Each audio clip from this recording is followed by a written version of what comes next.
So এই ভিডিওটা হলো বক্সিং ভিডিওর পার্ট 2 এবং এই ভিডিওতে আমরা সেই বিষয়গুলো নিয়ে কথা বলবো যেটা আমরা আগের ভিডিওতে বলতে পারি নাই, এবং এই ভিডিওটা হবে শেষ পার্ট। এন্ড এরপরে আমি বক্সিং নিয়ে আর মাত্র একটা ভিডিও রিলিজ করব, যেটা একটা ফুল গাইড হবে, একটা ভিডিওর মধ্যে ফুল একটা গাইড থাকবে বক্সিং এর। এন্ড এরপরে আর বক্সিং নিয়ে হয়তো তোমরা কোনো ভিডিও দেখবা না। ভিডিওটা শুরু করার আগে আমি সবাইকে একটু বলতে চাই যে আমি ভিডিওর লাস্ট পার্টে কিছু কথা বলবো এবং কথাগুলো হবে এই চ্যানেলের ফিউচার নিয়ে। তো সবাইকে ভিডিওর লাস্ট পার্টটা দেখার জন্য রিকোয়েস্ট করব। সো ভিডিওর প্রথমে আমরা কথা বলবো স্ট্রেংথ কন্ডিশনিং নিয়ে, যেটা তোমাদের এক্সপ্লোসিভ পাওয়ার এবং স্পিডের জন্য অনেক জরুরি। সো স্ট্রেংথ কন্ডিশনিং এর জন্য তুমি কি কি এক্সারসাইজ করতে পারো এটা প্রথমে বলে দিই। তো এই প্রথমটা হলো অ্যাডভান্স অ্যাথলিটদের জন্য, যেটা হলো এক্সপ্লোসিভ পুশ আপ বা ক্ল্যাপ পুশ আপ। এটা তোমাদের এক্সপ্লোসিভ পাওয়ার বাড়াইতে অনেক সাহায্য করবে এন্ড এটা তোমাদের অবশ্যই ডেইলি করা উচিত। আমি তো এটা ডেইলি করি। সো সেকেন্ড হলো জাম্প স্কোয়াট বা ওয়েটেড জাম্প স্কোয়াট, এবং থার্ড হলো ওয়েটেড ডিপস। তো তোমার যদি এই এক্সারসাইজগুলো অনেক হার্ড লেগে থাকে তাহলে আমরা এখন বিগিনার লেভেলে যাই।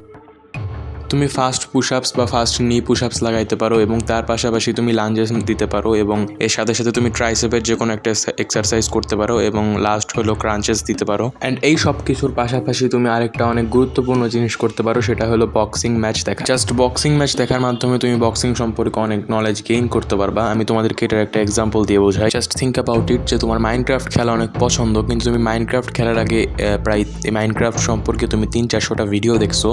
সো তুমি এমনি মাইনক্রাফট খেলা বুঝে যাবা যে তোমাকে মাইনক্রাফটে ঢুকে প্রথমে কী করতে হবে অ্যান্ড কেমনে গেমটাকে এন্ড করতে হবে। জাস্ট লাইক দিস তুমি বক্সিং দেখে, বক্সিংয়ের ম্যাচ দেখেও তুমি বক্সিং সম্পর্কে অনেক বেশি নলেজ গেইন করতে পারবা। তো এখন আমরা কথা বলবো অ্যাডভান্স লেভেল নিয়ে, বাট অ্যাডভান্স লেভেল নিয়ে কথা বলার আগে আমরা অ্যাডভান্স লেভেলে যাওয়ার বেসিক রিকোয়ারমেন্টস নিয়ে বলি। তোমাদের অ্যাডভান্স লেভেলে যাওয়ার জন্য অ্যাটলিস্ট 30 পুশ আপস, 20 জাম্প স্কোয়াট এবং 20 ওয়েটেড ডিপস মারা শিখতে হবে। তুমি যদি এগুলো করতে পারো তাহলে আমরা এখন সামনে আগাই, এবং ফাইনালি আমরা এখন কথা বলবো অ্যাডভান্স লেভেল নিয়ে। Point number 1, don't blink your eyes. তোমাদের রিফ্লেক্সেসের জন্য এটা সবচেয়ে বেশি গুরুত্বপূর্ণ, কেননা তুমি যদি পাঞ্চ করার সময় আইস বন্ধ করে ফেলো তাহলে তুমি পাঞ্চগুলো ডজ করতে পারবা না। এই জিনিসটা ইমপ্রুভ করার জন্য তুমি তোমার একটা ফ্রেন্ডকে বলতে পারো তোমার দিকে পাঞ্চেস থ্রো করার জন্য, এবং তুমি সেগুলোকে চোখ না বন্ধ করে দেখার চেষ্টা করবা। Point number 2, muscle that are important to train. দেখো, তুমি যদি অ্যাকচুয়ালি স্ট্রং হতে চাও না তাহলে তোমার বডি বিল্ডারের মতন না, একজন এনশিয়েন্ট ওয়ারিয়রের মতো ট্রেন করতে হবে।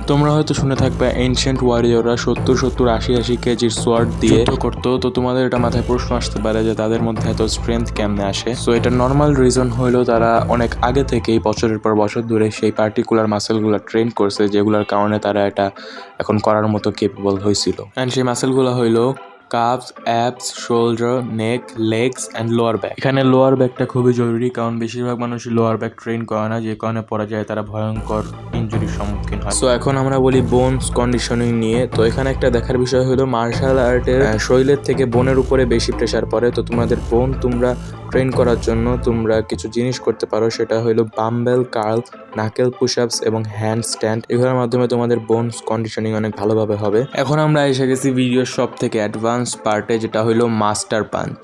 তো নর্মালি তো পাঞ্চের 4 ধরনের কি যেন বলে আর কি 4 ধরনের ভ্যারাইটি হয়, যেগুলো হলো জ্যাব, ক্রস, আপার কাট এবং হুক। আর এগুলোর মধ্যে থেকেই সব বক্সারদের একটা ফিনিশিং ব্লো বা সবচেয়ে পাওয়ারফুল ব্লো থাকে, যেটা তারা তাদের এক প্রকার ফেভারিট ব্লো, যেটা তারা অনেক বেশি প্র্যাকটিস করে থাকে। আমার জন্য সেটা ছিল হইলো হুক। আমি হুক অনেক বেশি প্র্যাকটিস করছি, এবং তোমাদের প্র্যাকটিস করতে করতে এমন একটা লেভেল নিয়ে যেতে হবে যে এটা একদম আনডজেবল হয়ে যায়, যাতে অপোনেন্ট তোমার ওই ব্লোটা খাওয়ার পরে আর উঠতে না পারে, ফাইট ওইখানেই এন্ড হয়ে যায়। তো মূলত এই জিনিসটাই হলো মাস্টার পাঞ্চ।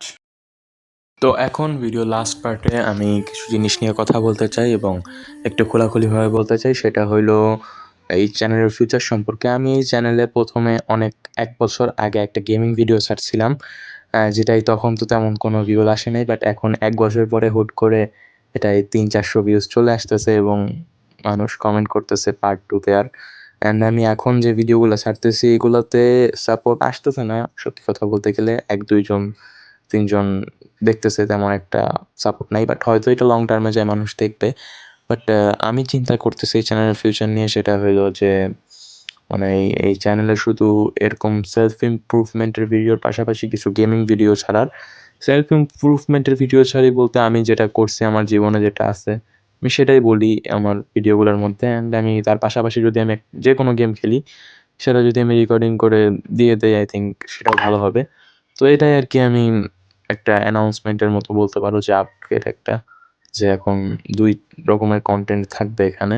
মানে গেমিং কনটেন্টও থাকবে এই কনটেন্টের পাশাপাশি। তো এটাই আরকি আপডেট, আর তেমন কিছু না।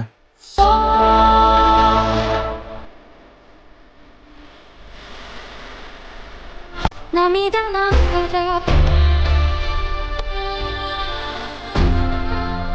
追いつく